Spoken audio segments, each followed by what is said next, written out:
नमस्कार, India voice देख रहे हैं आप और मैं हूं आपके साथ शिवम दुबे। इंडिया वॉइस के खास कार्यक्रम देवभूमि समाचार में आप सबका स्वागत है। रुक करेंगे खबरों की और आपको बता दें कि उत्तराखंड की धामी सरकार की आज इस कैबिनेट बैठक के कई मायनों में यह बैठक महत्वपूर्ण रही।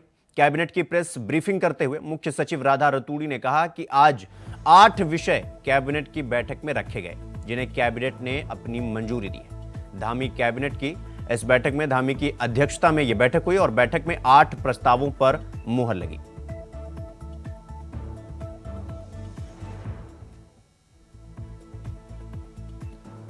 तो धामी कैबिनेट में 8 फैसलों पर मुहर लगी है। समाज कल्याण विभाग की अनुसूचित जाति दशमोत्तर और एनआईटी सुमड़ी को निःशुल्क जमीन देने की मंजूरी मिली है।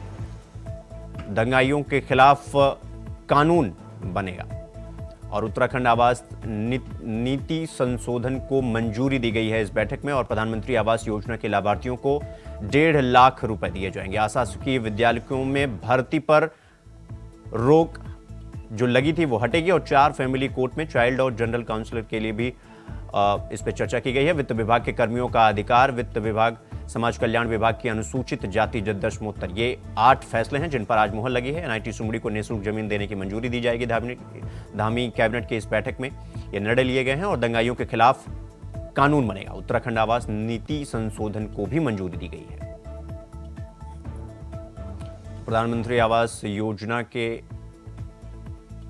तहत 1.5 लाख रुपया दिया जाएगा। शासकीय विद्यालयों को भी मान्यता दी जाएगी और 4 फैमिली कोर्ट में चाइल्ड और जनरल काउंसलर के एक वित्त विभाग के कर्मियों का अधिकार वित्त विभाग के अधीन रखे जाएंगे। समाज कल्याण विभाग की अनुसूचित जाति पर भी मुहर लगी है। तो सीएम धामी की अध्यक्षता में यह बैठक हुई और इस बैठक में 8 बड़े और कड़े फैसले लिए गए।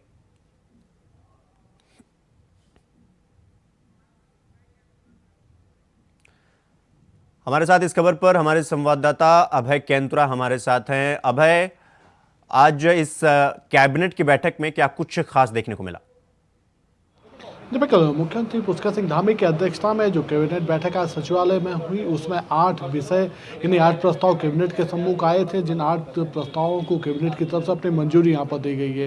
राज्य में कह सकते हैं कि जो अभी तक के जो जैसे दंगे होते थे जिसमें सार्वजनिक और सरकारी दोनों ही संपत्तियों को यहाँ पर नुकसान होता था, उसको लेकर अब सरकार की तरफ से एक एक्ट लाने का काम किया गया है। सार्वजनिक संपत्ति क्षतिपूर्ति वसूली जो एक्ट था उसको आज कैबिनेट की तरफ से अपनी मंजूरी यहाँ पर दे दी गई है। इस कैबिनेट की मंजूरी के बाद इस एक्ट को अब राजभवन भेजने का काम वहाँ पर किया जाएगा। राज्यपाल की संस्तुति मिलते ही, राज्यपाल की मंजूरी मिलते ही ये पूरे प्रदेश में यहाँ पर लागू हो जाएगा। कोशिश ये की जाएगी सरकार की कि जल्द से जल्द इस विधेयक को यहाँ पर मंजूरी दी जा सके, क्योंकि अभी तक उत्तराखंड में कह सकते हैं कि जो अभी तक के जो जैसे सांप्रदायिक जो दंगे होते थे उसमें जो मुख्य जो आरोपी होता था उसकी जब तक पूरी तरीके से उस पर आरोपों की छानबीन नहीं हो जाती थी, जब तक उसे सजा नहीं मिल जाती थी, तब तक उसकी संपत्ति को कुर्क करने का काम यहाँ पर नहीं किया जाता था। लेकिन अब इस एक्ट के आने के बाद इस तरीके के जो अपराध यहाँ पर होंगे उन सभी पर विराम यहाँ पर लग पाएगा। इसके अलावा जो अभी तक के जो चाहे हल्द्वानी की हिंसा रही हो या फिर दूसरे जो दंगे वहाँ पर हुए हों, उन सभी में जो आरोपी होंगे उनके खिलाफ भी कार्रवाई करने का एक और अवसर सरकार के पास यहाँ पर उपलब्ध पाएगा। वो कानूनी तौर पर वैध यहाँ पर होगा और उनकी जो संपत्ति होगी उस संपत्ति से उस नुकसान की भरपाई करने का काम यहाँ पर किया जाएगा। ये कहा जा सकता है कि उत्तराखंड सरकार लगातार ऐसे कानून राज्य में बना रही है जो राज्य के विकास से जुड़े महत्वपूर्ण विषयों पर होते हैं, राज्य के विकास के लिए जरूरी होते हैं, राज्य की जनता के लिए हितकर कहे जा सकते हैं। तो कोशिश धामी सरकार लगातार यही करे। इसके अलावा आज की कैबिनेट में जो महत्वपूर्ण जो विषय थे, जैसा आप श्रीनगर गढ़वाल के जो सुमाड़ी में जो एनआईटी स्थापित किया गया है उसके लिए, उसके भवन के लिए जो भूमि हस्तांतरित होनी थी उस भूमि को यहाँ पर मंजूरी मिल चुकी है। भूमि अब वहाँ पर दी जाएगी। जल्द ही एनआईटी का जो अपना कैंपस होगा वो वहाँ पर स्थापित हो पाएगा। राज्य में जो युवा है, युवा प्रतिभावान जो छात्र हैं, उन्हें एनआईटी में एडमिशन करने का अवसर यहाँ पर मिल पाएगा। साथ ही कई विभागों में जो रिक्त पद जो बचे हुए थे उन पदों को भरने के लिए अधिकारियों को निर्देशित किया जा चुका है। जो फैमिली कोर्ट्स जो होते थे वहाँ पर अब काउंसलर की एक जो पोस्ट थी, अभी तक ये कह सकते हैं कि सिर्फ नैनीताल और देहरादून 2 ही ऐसे कोर्ट थे जहाँ पर जो चाइल्ड काउंसलर होते थे उनकी यहाँ पर पोस्ट को रखा गया था। लेकिन अब 4 यानी देहरादून, नैनीताल के अलावा हरिद्वार और उधम सिंह नगर में भी जो फैमिली कोर्ट्स होंगे वहाँ पर एक काउंसलर के जो पद होंगे वो बढ़ाने का काम यहाँ पर किया जाए। तो कुल मिलाकर 4 नए जनपदों में जो 4 नए पद भरने के लिए यहाँ पर कहा गया, ताकि किसी भी तरीके से जो फैमिली कोर्ट के जो मामले हैं उनका निस्तारण जल्द से जल्द यहाँ पर हो सके। राज्य सरकार की कोशिश यही है कि कैबिनेट के माध्यम से जो निर्णय दिए गए उन निर्णयों को धरातल पर उतारा जा सके और राज्य में जो विकास की रफ्तार है उस रफ्तार को और तेज यहाँ पर किया जा सके। धामी सरकार ने जो वायदा किया उस वायदे को पूरा करने का काम लगातार सरकार कर रही है और सरकार ने अपने संकल्प को सिद्धि तक पहुंचाने का मार्ग प्रशस्त करने का काम शुरू कर दिया है। जी अब ये जो लोक और निजी संपत्ति की क्षति को वसूलने के लिए लेकर के जो प्रस्ताव पर मुहर लगी है, इसे कब तक एक्ट का रूप दे दिया जाएगा और कब तक इसे राज्य में लागू किया जाएगा? बिल्कुल, आज कैबिनेट से मंजूरी मिलने के बाद इस एक्ट को अब राजभवन भेजने की तैयारी यहाँ पर की जाएगी। यानी जो कैबिनेट में जो प्रस्ताव इसका विषय जो यहाँ पर आया एक्ट का, उसका अभी मंथन यहाँ पर किया गया। कैबिनेट अपनी सहमति दे दी है, विधि विभाग की तरफ से उसका परीक्षण यहाँ पर होगा और जल्द ही ये कह सकते हैं कि आगामी कुछ दिनों भीतर इसे राजभवन को भेजने का काम वहाँ पर कर दिया जाएगा। राजभवन में विधि के जो न्याय परीक्षण जो विभाग है वो अपना परीक्षण इसका यहाँ पर करेगा, ताकि किसी भी प्रकार से कोई कमी उसमें ना रही। अगर कोई कमियाँ उसमें रहती है तो फिर वापस उस विधेयक को भेजने का काम भी यहाँ पर हो सकता है। लेकिन संभवतः जिस समय जो राज्य की जो परिस्थितियाँ इस समय बनी है उन परिस्थितियों में कहा जा सकता है कि इस एक्ट का आना बहुत जरूरी है। लोक महत्व का ये एक्ट है। ऐसे में राज्य सरकार की तरफ से भी कोशिश यही की जाएगी कि राजभवन की तरफ से भी जल्द से जल्द इस एक्ट को यहाँ पर मंजूरी मिल सके। तो ये कहा जा सकता है कि अगले 1 माह के भीतर इस एक्ट को मंजूरी मिलने की संभावना है और ये धरातल पर उतरता हुआ नजर आएगा। जी अभय, ये जो कैबिनेट की बैठक हुई है, इस बैठक के पीछे क्या जो हल्द्वानी में हिंसा हुआ इसे ध्यान में रखते हुए, वहाँ जो कुछ भी हुआ उसको ध्यान में रखते हुए इस बैठक में ये कड़े प्रावधान लाने के विचार आए?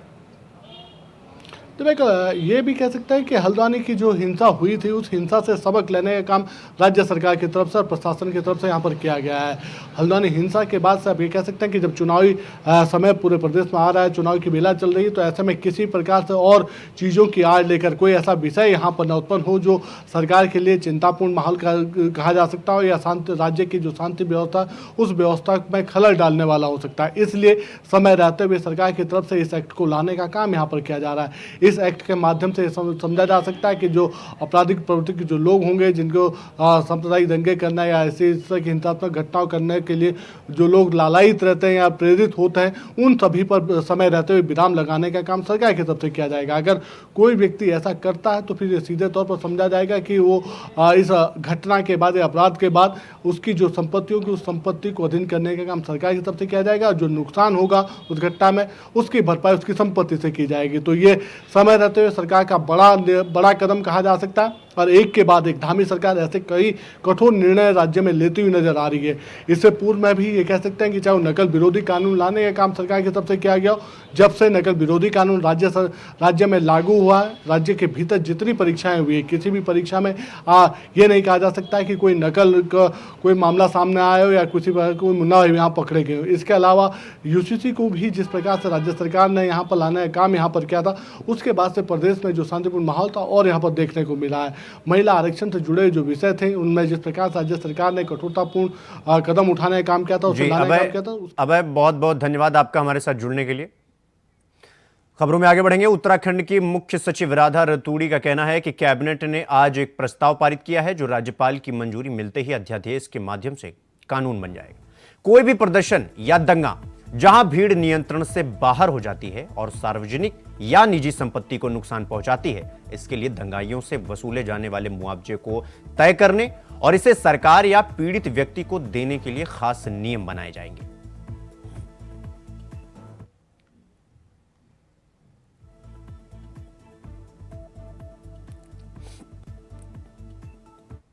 एक नया कानून बनाने के लिए आज प्रस्ताव पारित किया है। वो ऑर्डिनेंस के माध्यम से एक्ट बनेगा और कैबिनेट के अप्रूवल के बाद माननीय राज्यपाल जी के अनुमोदन के लिए जाएगा।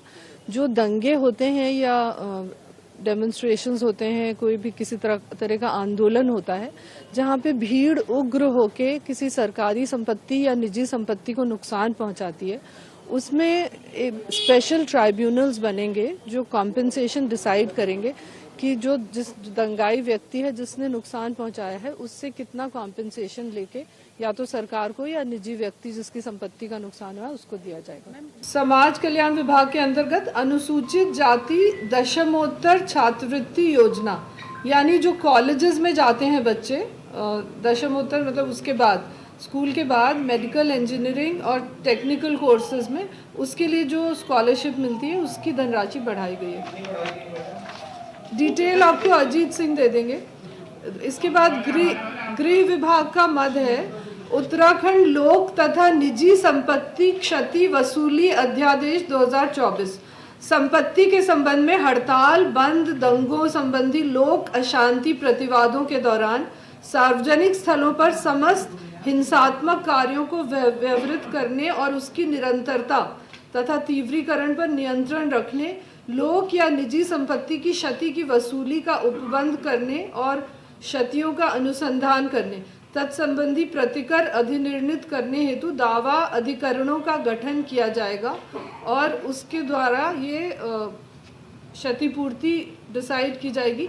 यानी जो भी अगर कोई सरकारी या निजी संपत्ति को डिस्ट्रॉय करता है अगर किसी बंद या हड़ताल या दंगे में, तो उससे वो पूरा वसूली किया जाएगा। उसके लिए ये एक्ट है, ये लाया गया। तकनीकी शिक्षा विभाग का मद है राष्ट्रीय प्रौद्योगिकी संस्थान NIT सुमाड़ी के प्रथम चरण के प्रस्तावित निर्माण कार्य के लिए तकनीकी शिक्षा विभाग के पास जो अभी जमीन है वो निःशुल्क NIT को ट्रांसफर करनी है। 5.335 एकड़ भूमि राज्य एवं शैक्षिक हित में राष्ट्रीय प्रौद्योगिकी संस्थान उत्तराखंड को निःशुल्क हस्तांतरित किए जाने का प्रस्ताव है। ये श्रीनगर के पास सुमाड़ी गांव है, श्रीनगर गढ़वाल में सुमाड़ी। अगला मद आवास विभाग का है। ये उत्तराखंड आवास नीति संशोधन नियमावली 2024 के प्रख्यापन के संबंध में है।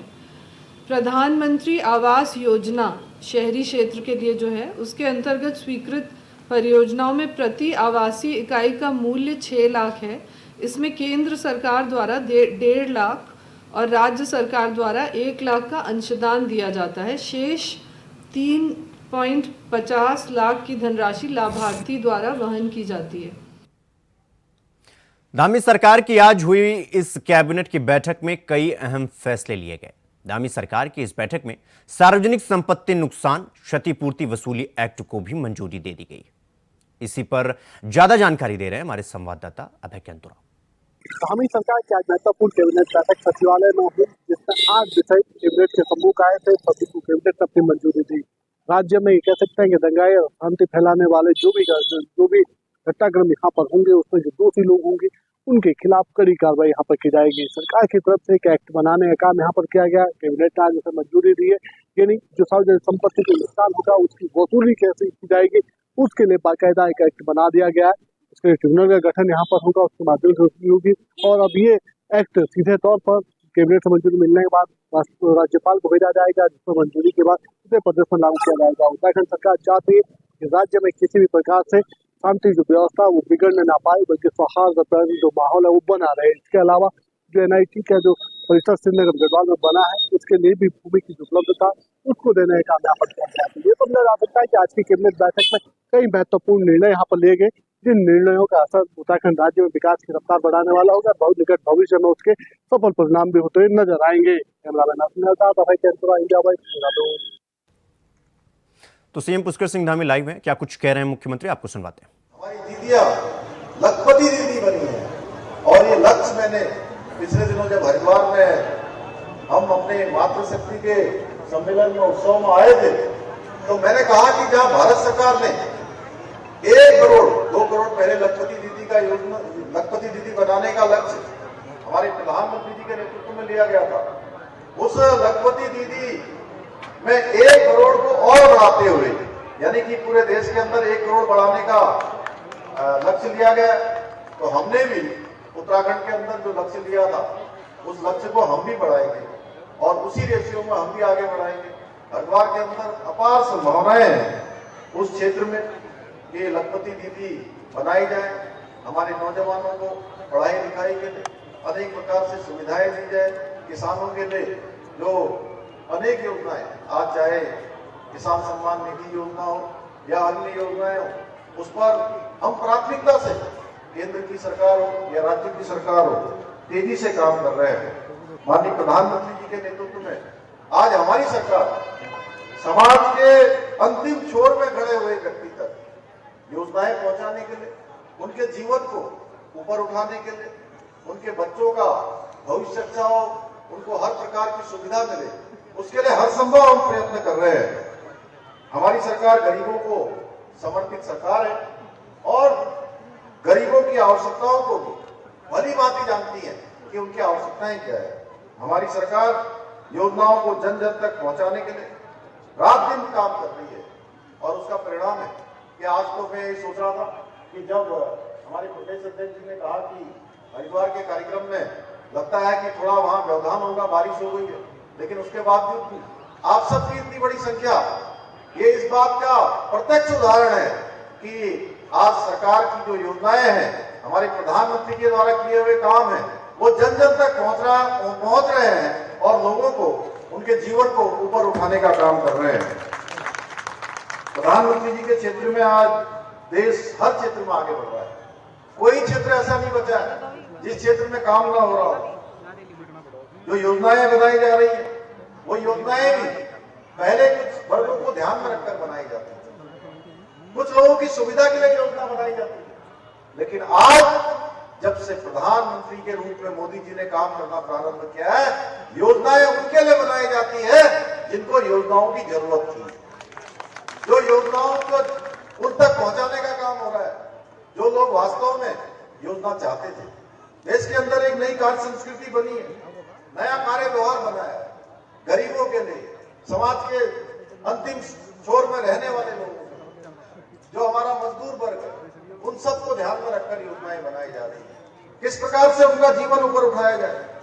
भाइयों बहनों, आप सबने देखा होगा, पहले अगर गरीबों के लिए कोई योजना शुरू होती थी, उस योजना का लाभ पाने के लिए सरकार राज्य की 3 लोकसभा सीटों पर बीजेपी ने प्रत्याशियों के नामों की घोषणा कर दी है। कैबिनेट मंत्री सौरभ बगुड़ा ने कहा कि विपक्ष को कैंडिडेट नहीं मिल रहा है, बल्कि उनकी तरफ से नए लोगों को प्रत्याशी बनाया जा सकता है। कैबिनेट मंत्री ने कहा कि बीजेपी की बढ़ती लोकप्रियता के चलते इस बार नया इतिहास भी बन सकता है और कुछ सीटों पर बीजेपी के प्रत्याशी निर्विरोध भी चुनाव जीत सकते हैं। उत्तराखंड घूम रहे हैं। कल भी मैं अपने विधानसभा क्षेत्र सितारगंज में था, किच्छा था। बहुत अच्छा एक रुझान है हमारे पार्टी की तरफ और मुझे पूर्ण विश्वास है कि इस बार जब रिजल्ट आएगा तो आप देखेंगे 5 सीटें हम मिनिमम 3 लाख वोटों के ऊपर से जीतेंगे। ये मेरी खबर देहरादून से है, जहां बीजेपी के टिहरी, अल्मोड़ा और नैनीताल उधम सिंह नगर सीट से प्रत्याशी घोषित होने के बाद कांग्रेस बीजेपी के प्रत्याशियों पर तंज कस रही है। उन्होंने सांसदों पर जनता के विकास कार्यों को ना करने का आरोप लगाया है। उनका विश्वास है कि कांग्रेस प्रदेश की जनता की समस्या के समाधान करने वाला और योग्य कैंडिडेट चुनेगी। कांग्रेस के प्रदेश महामंत्री और टिहरी लोकसभा से दावेदारी पेश कर रहे नवीन जोशी ने टिहरी सांसद रानी राज्य महालक्ष्मी पर जमकर निशाना साधा और कांग्रेस पार्टी की सरकार आने पर विकास पर विश्वास का आश्वासन भी दिया। भारतीय जनता पार्टी ने जो अपने कैंडिडेट डिक्लेयर किए हैं उसमें कोई नया नहीं किया है। वही पुराने चेहरों पे उन्होंने दांव खेला है। घिसे पीटे जो लोग हैं जिन्होंने जनता का कोई काम नहीं किया, जिस उद्देश्य से राज्य की जनता ने उनको चुना, उन्होंने सोचा कि हम यहाँ से उनको चुन के भेजते हैं, संसद में हमारी बात को उठाएंगे। लेकिन अगर हम टिहरी की सिर्फ बात करें, टिहरी की जो हमारी सांसद है वो तो नदारद रही। उनके लोगों ने पोस्टर तक लगाया कि हमारा सांसद गायब है, सांसद को खोजो। जनता के बीच में जा नहीं रहे हैं, जनता का काम नहीं कर रहे हैं, सिर्फ मोदी के नाम पे, झूठ के नाम पर वो यहाँ से चुनाव जीतना चाहते हैं। इनकी जो लिस्ट आई है, कोई इसमें कोई ऐसी बात नहीं है। राज्य की जनता निश्चित तौर पर उनको सबक सिखाएगी। कांग्रेस के जो जिताऊ कैंडिडेट होंगे, जो जनता के साथ जुड़ के चलते होंगे और जिन्होंने हमेशा जनता की समस्याओं के समाधान के लिए संघर्ष किया होगा, वो लिस्ट निश्चित तौर पर हमारे बीच में बहुत जल्दी आएगी और भारतीय जनता पार्टी का उत्तराखंड की पूरी 5 लोकसभा सीट से सुपड़ा साफ होगा।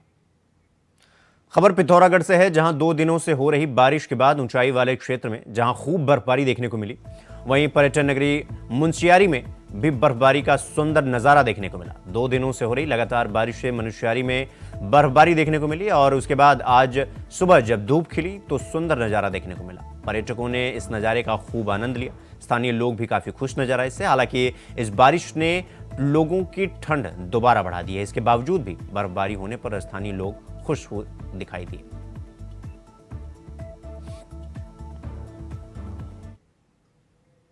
खबर कर्णप्रयाग से है, जहां 2 दिन की बारिश के बाद मौसम साफ होने के चलते लोगों ने चैन की सांस ली है। आपको बता दें कि पिछले 2 दिनों से हो रही लगातार झमाझम बारिश के चलते ऊंचाई वाले इलाकों में बर्फबारी शुरू हो गई थी। बर्फबारी के चलते स्थानीय व्यापारियों में खुशी की लहर है। साथ ही बर्फबारी का आनंद लेने के लिए पर्यटकों का हुजूम उमड़ा हुआ है।